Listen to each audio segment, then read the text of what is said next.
সুবহানাল্লাহ, খুব সুন্দর একটি বাড়ি। আমরা কাছে গিয়ে এটার আরেকটা ভিডিও করব, একটু দেখতে থাকেন।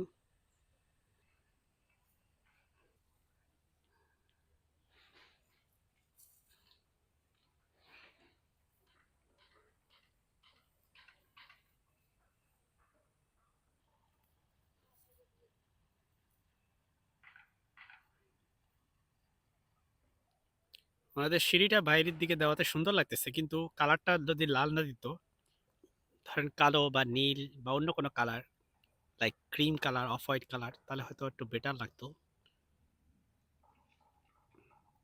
যাই হোক, আমার বাড়ি না দেখে আমার বিভিন্ন কমেন্ট করতে কোনো বাধা নাই। আসলে অন্যের ব্যাপারে আমরা কমেন্ট করতে এক্সপার্ট।